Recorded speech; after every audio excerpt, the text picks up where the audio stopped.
అసలు బడ్జెట్‌లో ఏం జరిగింది? నిజంగానే మోడీ జుట్టు కాస్త వేరే వాళ్ళ చేతిలో ఉందా? మరి వాళ్ళకిచ్చిన తాయిలాలు, వాళ్ళకి ప్రకటించిన వరాలు ఎందుకు తెలంగాణకి ఇవ్వలేకపోయారు? తెలంగాణకు ఎందుకు మొండి చేయి చూపిచ్చారు?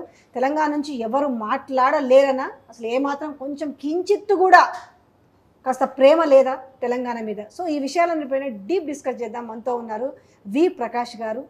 సార్ నమస్తే నమస్తే సార్. అమ్మా. ఏంది సార్? నేనైతే బాజాప్తా అడుగుతా. ఆ! మోడీ జుట్టు అటు బీహారు, ఇటు ఆంధ్రప్రదేశ్ చేతిలో ఉందనుకోవచ్చా? అంటే అక్కడ ప్రకటించిన తాయిలాలు ఈరోజు అసలు మనకు పూరా మొండి చేయి చూపిచ్చిర్రు. ఏమనుకోవచ్చు? అంటే వాళ్ళ పునాదుల మీదనే మోడీ ప్రభుత్వాన్ని ఏర్పాటు చేసింది. నితీష్‌ను చంద్రబాబు లేకుండా గవర్నమెంట్ రాలేదు. వాళ్ళ సపోర్ట్ ఆయనకు అవసరం. ఇవ్వడంలో తప్పేం లేదు, ఇయ్యనియండి అమ్మా. ఇయ్యనియండి. కానీ మిగతా రాష్ట్రాలకు కూడా ఇవ్వాలి కదా. ఇప్పుడు ఇక్కడ 8 మందిని గెలిపించారు. ఈ 8 మంది గెలవకపోతే మోడీ ప్రధాని అయ్యేవాడా?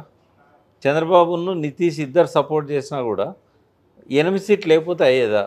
బొటాబొటి మెజార్టీ కదా. వాళ్ళు ఇద్దరు ఇచ్చినా కూడా మెజార్టీ సరిపోదు. హ్మ్. మరి తెలంగాణ 8 ఎంపీలు ఏం పాపం చేశారు? వీళ్ళు ఎందుకు నోరు తెరవలేదు? ఎందుకు అడగలేదు? ఇవాళ ఏం కనబడట్లేదు.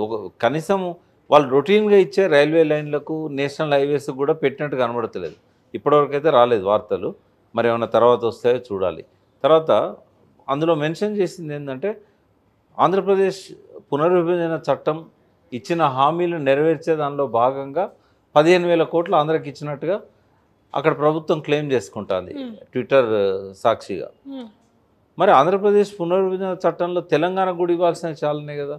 గిరిజన యూనివర్సిటీ ఉంది, బయ్యారం స్టీల్ ఫ్యాక్టరీ ఉంది, వరంగల్ కాజీపేట కోచ్ ఫ్యాక్టరీ ఉంది. వీటితో పాటుగా ఇక్కడ ఇండస్ట్రియల్ కారిడారు, నేషనల్ హైవేసు, రైల్వేలకు గతంలో ఇచ్చిన నిధుల కొనసాగింపు ఇవ్వాలి. రైల్వే లైన్సే కాకుండా రైల్వే స్టేషన్స్ మోడర్నైజేషన్ అన్నది కేంద్రం ఇవ్వాల్సిన ఏ నిధులను కూడా ఇవాళ బడ్జెట్లో మనకు చూపెట్టట్లేదు. ఏదో మొక్కుబడిగా కొద్దిగా ఇచ్చుంటారు రైల్వేస్కి వాటికి.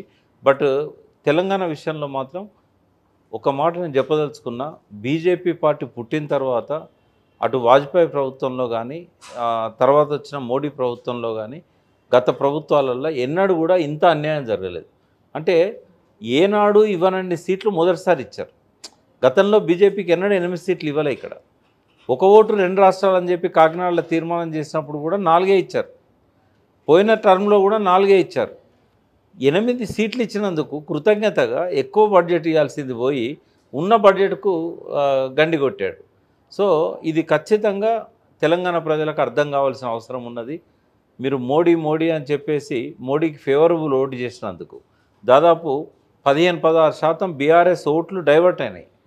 ఎందుకు అని అంటే, అధికారంలో వచ్చేది కానీ ప్రతిపక్షంలో వచ్చేది కానీ బీఆర్ఎస్ కాదు, అయితే కాంగ్రెస్ అండ్ బీజేపీ వాళ్ళిద్దరి మధ్యనే ఫైట్ ఉంది. మనం వేసిన ఓటు వేస్ట్ అవుతుందేమో అని చెప్పి మోడీకి వేశారు. మోడీకి వేసినందుకు మోడీ ఏం చేశాడు? కృతజ్ఞతగా నిధులు ఇవ్వాలన్నా మొండి చేజు పెట్టాడు. దీంతోనన్నా ప్రజలకు కనువిప్పు కావాలి. ఈ తెలంగాణ వాయిస్ అనేది బీజేపీ కాదు, కాంగ్రెస్ కాదు. పోనీ పొద్దున్న నుంచి టీవీలు చూస్తున్నాం, ఒక్క కాంగ్రెస్ నాయకుడు కూడా ఆ బడ్జెట్లో తెలంగాణకు అన్యాయం జరిగిందని మాట్లాడలే. ఒక కేటీఆర్ తప్ప ఇప్పటివరకు ఏ రాజకీయ నాయకుడు కూడా బడ్జెట్ గురించి మాట్లాడలే. అంటే ప్రజలకు ఇప్పటికైనా అర్థం కావాలి, అంటే కనువిప్పు అది కావాలి. మాట్లాడితే ఈ బడ్జెట్ గురించి మాట్లాడతారు, రేపు పెడతారు కదా, నువ్వేం పెద్ద ఇది చేసినావని అడుగుతారనే భయమో కావచ్చు, లేకపోతే వాళ్ళతో ఉన్న సత్సంబంధాలు కావచ్చు. అదే ప్రజలు సత్సంబంధాలు, గమనించాలి. ఈడెన్ ఎజెండా ఉంటుంది కదా. ఎట్లాగూ ఏది ఏమైనా కూడా ఆ 2 పార్టీలు కలిసి తెలంగాణను ఆగం చేస్తున్నాయి. అది ఇప్పటికైనా ఆగమైన ప్రజలకు అర్థం కావాలి. అసలు